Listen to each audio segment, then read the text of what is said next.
This is Orcs Must Die 3. We're here on Xbox Series S. Be sure to like the video. Subscribing is great as well. So this is the third main entry in the Orcs Must Die series, a game which is a tower defense experience where you are attempting to slay swaths of orcs using a variety of different traps and also yourself because, well, yeah, that's kind of your thing. You destroy the orcs and whatnot. So, yeah, it's a pretty great series. It's one I've had quite a lot of fun playing over the years. I definitely love the design and the flow of this one in terms of, basically what it has to offer, and the gameplay design and concept behind it I think is really, really quite great, and just generally quite engaging. It's a lot of fun. So what are we getting here? It looks like it's 1080p, and okay, so for the Series X, it targets 60 FPS. On the Series S, it seems like it's struggling to be 30 FPS. In some of the chaotic scenes, it definitely has quite a bit of challenge actually handling the hordes of orcs, which is a little disappointing, to say the least, because yeah, it's a really cool game, and when everything's kind of flowing and there's tons of orcs on the screen, it's really, really quite spectacular. And it's a little disappointing that this one kind of struggles in that context, especially in those like really big war kind of scenarios where there's lots and lots of orcs. It's yeah, the Series S kind of buckles a little bit, needless to say. So there's HDR support, which is kind of nice, and you can play alone or you can play cooperatively with others, like one other player. And that's pretty cool if you want to kind of be a squad and work together to decimate the local orc population, as to say. That's a pretty rewarding kind of thing to do, is to slaughter the orcs, some would say. And quite a lot of fun. So the game is split between a few different modes, if you're not familiar with Orcs Must Die. So there is actually, believe it or not, a story here. So the first game, which was on like the 360, kind of was like you're this guy right here and you're a young apprentice. The second one, it becomes a bit of a duo cooperative kind of thing, but that was on PC. And then the third one was originally on Stadia, Google Stadia, if you remember what that was, and eventually got ported to other platforms. And in that one, it's kind of like handing off of the, handing to the new guard. Like this main character here is graying out and getting a little old, and new mages are kind of being thrown into the fold, which is honestly kind of a neat. It's a neat concept. Like it makes sense for these games. It really does. So from a story perspective, that's kind of what you're doing, is you're seeing these character changes. I mean, it's just kind of an excuse for you to have a backdrop while you're sitting there mowing down swaths of orcs. But you get what I'm saying in terms of context. Like, that is the idea behind it, is orcs gotta die, and you're the one that is slaying them. So you set up these lavish designs, and you get all these different traps, and you unlock more traps, and you unlock kind of these skulls. Like, you collect skulls while you're playing, special skulls, and those allow you to enhance properties of your traps to make them better, and buy some other traps, and that's like a whole backdrop thing, and that's all connected across all the different modes. So there's the main story, where you can see plenty of guides and other helpful things online in regards to being able to do that. I got a walkthrough, just saying. But, like, yeah, that's kind of the big part of this game, is you are essentially attempting to figure out how to kill all the orcs. you know, all the orcs that will come into your traps, all the orcs that will kind of make their way through your setup, and you are attempting to kill them all. And yeah, it's just like a big connected thing. So there's the campaign, like I mentioned, which actually has like a story set up to it, and really well structuring thing, and then different difficulties, so you can challenge yourself with different setups and scenarios. Then we have Endless, where you get to pick the different maps and do a never-ending battle of orc killing. It just goes on and on and on, and it becomes this relentless, never-ending battle. Endless mode, pretty cool, really challenging, and kind of a lot of fun because you get some really, truly dynamic setups by the time you are, I guess you would say, finished your Endless run. Then there's also this mode. So this is Scramble, which is kind of a connection of different... It's like a gauntlet of levels. So not as many waves as Endless, obviously, because Endless just goes on and on. There's the skulls I was talking about. And in Scramble, there's like buffs and debuffs that happen at the end of every level, every wave setup. And you are having to deal with those. And you have like this connected pot of resources. So you see in the top center there, I've got my rift points. So it's like a blue thing, and then your rifts down there. So you lose rift points based on the enemy and the type of enemy that gets into your particular home base if you are unable to kill them. So in Scramble, it's kind of like a scramble to make sure you can actually, I guess you would say, survive long enough to, you know, kind of get to the next level and get to the next thing to make it a little bit further along. Which in itself is a pretty cool concept. Hence the scrambling. And that's pretty fun. And then there's the weeklies. So there's like weekly rotating challenges that you can enjoy. We don't really have a lot of money for anything. I'll have to help out on this side more. So there's the weeklies, and that stuff's just extra little challenges to see how well you can do. The game actually has like countless hours of exciting and fun gameplay to it. Like you can literally just sit here for hours and hours and hours coming up with different strategies and setups. Like Endless alone, you can sit there and, you know, I was doing like hour-long battles, getting like wave 30-something, and you know, your defenses tend to buckle, and it really depends on how good and how effective your strategies are, honestly. That's a really, really big part of it, is like, you know, what character have you picked, because there's different characters too, and they have different styles and abilities, and traps you pick, and the bonuses and the benefits you pick too. And then if there's like debuffs, it's like sometimes like lightning doesn't work, or sometimes you can't frost things, or...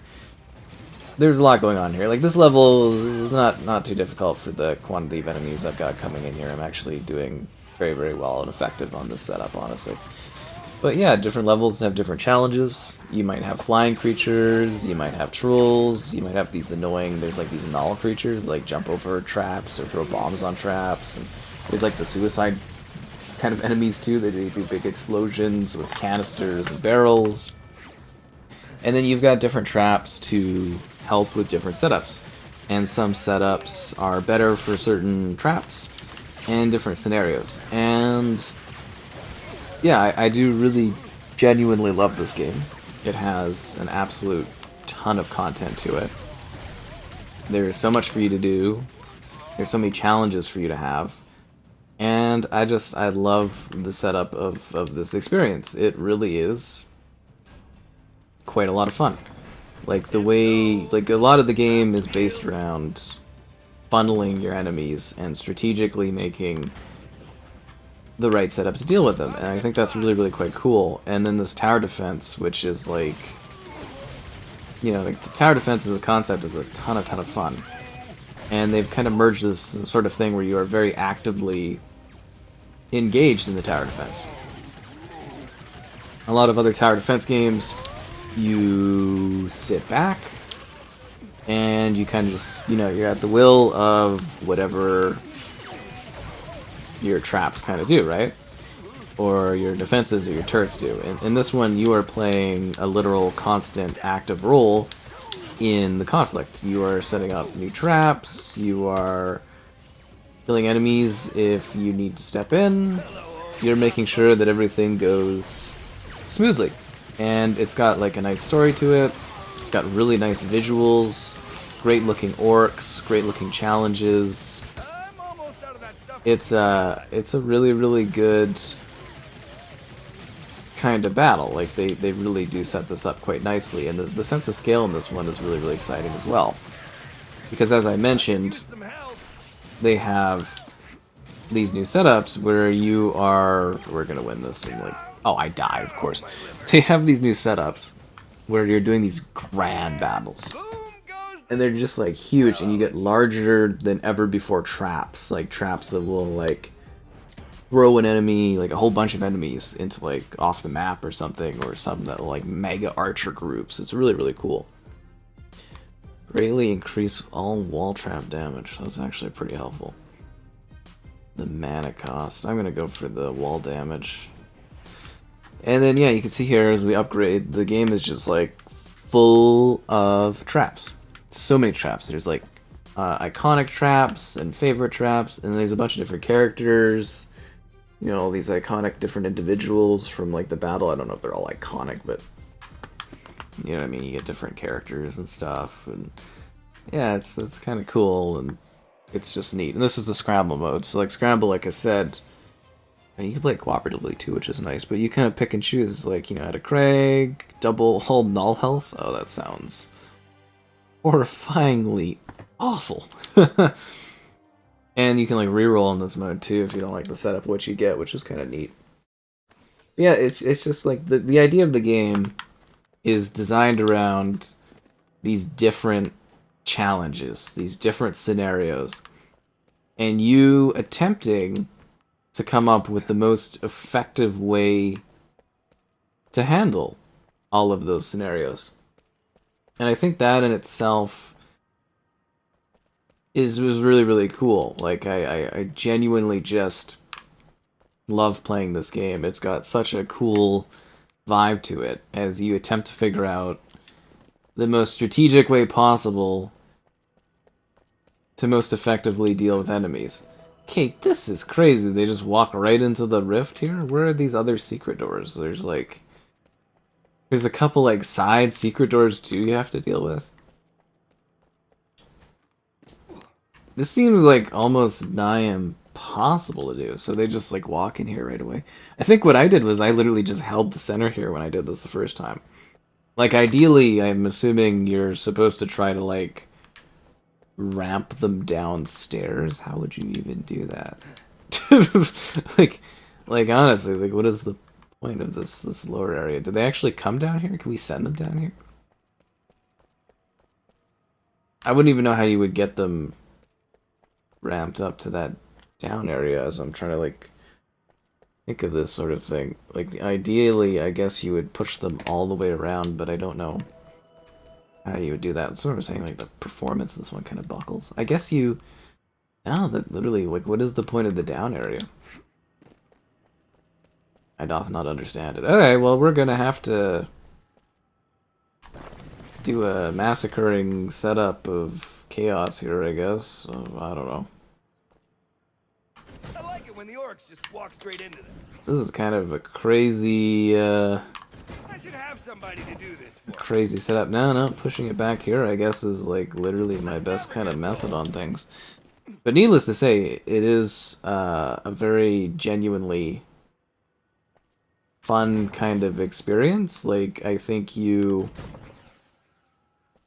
can have a great time playing this game and seeing what it has to offer, because gameplay wise I think it's pretty sweet. I feel like this setup is just absolutely doomed. I don't know how you would really strategically do this in a way where you're not, because they're going to be coming from those sides and that side.